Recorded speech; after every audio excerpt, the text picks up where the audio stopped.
आज अपन इस वीडियो में बात करने वाले हैं थ्योरी ऑफ म्यूटेशन, यानी म्यूटेशन थ्योरी किसने दी थी और ह्यूगो डिवरीज थ्योरी क्या है। तो याद रखिएगा, थ्योरी ऑफ म्यूटेशन, जो म्यूटेशनवाद है ना, उत्परिवर्तनवाद है, वो किसने बताया था? ह्यूगो डिवरीज द्वारा बताया गया। म्यूटेशन थ्योरी किसके द्वारा दी गई है? ह्यूगो डिवरीज द्वारा। तो क्या कंफ्यूज होने का नहीं है, ये चीज भी पूछ लिया जाता है कि थ्योरी ऑफ म्यूटेशन क्या है या ह्यूगो डिवरीज थ्योरी क्या है। बोर्ड लेवल एग्जाम में आपको पूछ लिया जाता है कि थ्योरी ऑफ म्यूटेशन के बारे में समझाइए, एक्सप्लेन कीजिए, तो भी अपन को जो आज मैं आपको बताने वाला हूँ ये चीज बतानी है। या ऐसे पूछ ले ह्यूगो डिवरीज थ्योरी क्या है, तो भी आज जो अपन चीज पढ़ने वाले हैं वही आपको बतानी है। और कंपटीशन एग्जाम में पूछ लिया जाता है क्वेश्चन के रूप में कि थ्योरी ऑफ म्यूटेशन या ना उत्परिवर्तनवाद सिद्धांत किसने दिया था। तो किसने दिया था? ह्यूगो डिवरीज ने दिया था। क्लियर हो गया? तो चलिए अब आगे पढ़ लेते हैं इसके बारे में कि थ्योरी है क्या। इससे पहले आपने चैनल को सब्सक्राइब नहीं किया है तो आप सब्सक्राइब भी कर लें, बेल आइकन को दबाएं जिससे लेटेस्ट वीडियो की नोटिफिकेशन आपको मिल सके। तो जो ह्यूगो डिवरीज थे, इन्होंने क्या हुआ, जो इवनिंग जो प्रिमरोज पौधा है उसके ऊपर क्या किया, इन्होंने प्रयोग किया। और प्रयोग करने के बाद इन्होंने पाया कि जो ये जाति है ना, इस जाति का जो पौधा है, इसमें कुछ मतलब इसके अंदर कुछ ऐसे पौधे हैं जिनमें अचानक अपनी ही जाति से कुछ, मतलब इनके अंदर अचानक ही अपनी जाति के अन्य पौधों से ये क्या हो गए, बिल्कुल ही अलग हो गए। मतलब पहले तो एक जैसे थे, लेकिन अचानक इनमें कुछ ऐसा म्यूटेशन आ गया, ऐसा कुछ परिवर्तन हो गया कि ये अपनी जाति से ही बिल्कुल अलग लगने लगे। और फिर जो अलग लगने लगे, उनके अंदर जो लक्षण आए, वो लक्षण क्या हुए, आगे जाके वंशागत हो गए। मतलब आगे जो आने वाली पीढ़ी थी उस पीढ़ी के अंदर चले गए और क्या हुआ, एक नई पीढ़ी का निर्माण हो गया। मतलब जो इवनिंग प्रिमरोज के पौधे थे उन्हीं में अचानक क्या हुआ, कुछ ऐसे लक्षण आए, अचानक ही कुछ ऐसे लक्षण उन्होंने देख लिए और वो लक्षण आगे धीरे धीरे क्या हुए, वंशागत हो गए। और जो आने वाली पीढ़ी थी उनके अंदर इन्होंने देखने को मिला।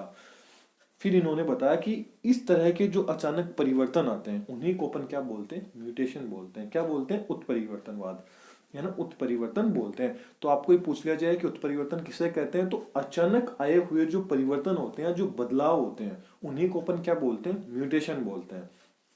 अब इसके बाद डिवरीज ने कहा कि कोई भी जाति है, यानी किसी भी जाति के अंदर जो सदस्य हैं उनमें विभिन्नताएं कब आती है ना, उनमें विभिन्नताएं लगातार कब होने लगती है, जब उनमें क्या हो, उत्परिवर्तन होते हैं। मतलब यदि लगातार किसी पीढ़ी के अंदर, किसी जाति के अंदर उत्परिवर्तन होना लगे, परिवर्तन लगातार होगा, तो क्या होगी, इनमें विभिन्नता है ना, वेरिएशन अपन को देखने को मिलेगी। अब ह्यूगो डिवरीज ने अपने सिद्धांत के अंदर कुछ ऐसे बिंदु बताए कि उसको द्वारा इन्होंने समझाया कि ये सिद्धांत इस तरह से। अब इन्होंने अपने सिद्धांत के अंदर क्या बताया, अब अपन पढ़ने वाले हैं थ्योरी ऑफ म्यूटेशन के बारे में। इन्होंने क्या बताया, तो इन्होंने बताया कि किसी जीव जाति के जो सदस्य होते हैं उनके जो लक्षणों में जो अचानक बड़ा परिवर्तन होता है, बड़ा बदलाव आता है, उसी को अपन क्या बोलते हैं, म्यूटेशन कहेंगे। फिर इन्होंने बोला कि जाति का वो सदस्य जिसके अंदर क्या हुआ है, म्यूटेशन हुआ है ना, जिनमें उत्परिवर्तन के जो लक्षण हो रहे हैं, वो कैरेक्टर्स अपन को देखने को मिलेंगे, तो उस जाति का जो सदस्य होगा उस सदस्य को क्या बोलेंगे, म्यूटेंट बोलेंगे।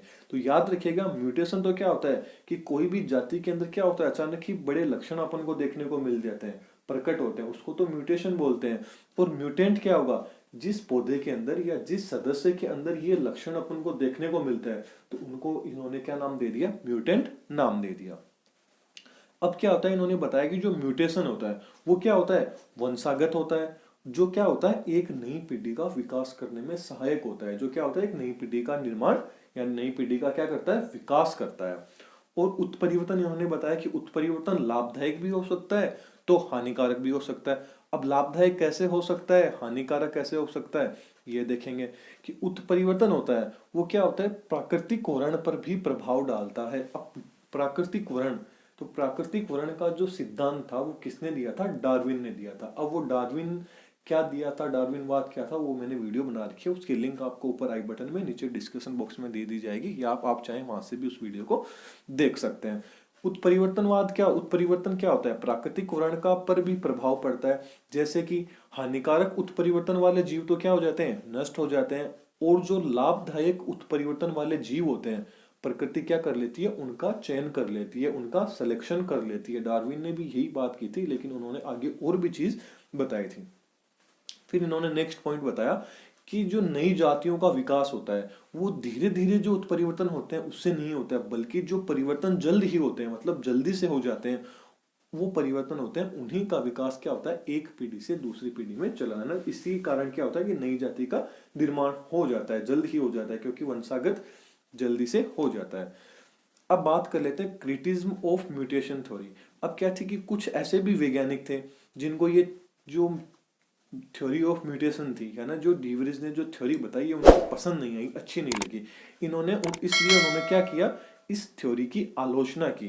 क्या की आलोचना की। अब वो इनकी क्या आलोचना की, इनके बारे में क्या कुछ बताया, क्या उन्होंने को सही नहीं लगा, क्यों उनकी आलोचना की, इसलिए उन्होंने कुछ तर्क दिए। वो तर्क अपन देख लेते हैं इन्होंने क्या क्या बताया। इन्होंने बताया कि जो इवनिंग प्रीमरोज का जो पौधा था उसमें जो इन्होंने उत्परिवर्तन बताया वो क्या था, उत्परिवर्तन एक संयोग था जो कि सभी जीवों के अंदर देखने को नहीं मिलता है। पहली चीज तो इन्होंने ये क्लियर कर दी। दूसरी चीज इन्होंने बताया कि जो इवनिंग प्रीमरोज में जो विभिन्नताएं थी, जो विभिन्नताएं किसने देखी थी, डीवरीज ने देखी थी।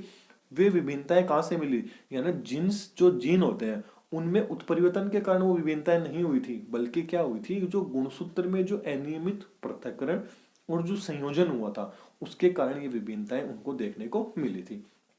दूसरा पॉइंट इन्होंने ये बता दिया। अगला पॉइंट इन्होंने बताया कि जीवों में जो पाया जाने वाला जो पृथक्करण होता है वो पृथक्करण अशांतता है ना, डिसकंटिन्यूटी की व्याख्या ये सिद्धांत नहीं कर सका, है ना। जीवों में पाए जाने वाला जो आइसोलेशन है और जो डिसकंटिन्यूटी है उसकी व्याख्या भी क्या नहीं कर सका, थ्योरी ऑफ म्यूटेशन थ्योरी नहीं कर सकी। फिर इन्होंने बताया कि जो कनेक्टिव लिंक्स है ना, जो योजक कड़ियां हैं उनके माध्यम से जैव विकास के क्रम का जो सिद्धांत है उसको ये सिद्धांत, ये थ्योरी अच्छे से नहीं समझा सकी। मतलब ऑर्गेनिक जो इवोल्यूशन है उसके बारे में ये थ्योरी अच्छे से नहीं समझा सकी। ये इन्होंने इस चीज से कुछ आलोचना की। तो ह्यूगो डीवरीज की थ्योरी का आपको पता चल गया कि म्यूटेशन थ्योरी क्या है, इन्होंने म्यूटेशन थ्योरी क्या दी थी, फिर इनकी आलोचना किस प्रकार हुई थी, ये सब अपन ने बात कर ली। तो ये थी एक छोटी सी वीडियो, आपको पसंद आई है तो like share comment and subscribe जरूर कीजिएगा। थैंक यू, नेक्स्ट वीडियो में फिर मिलेंगे।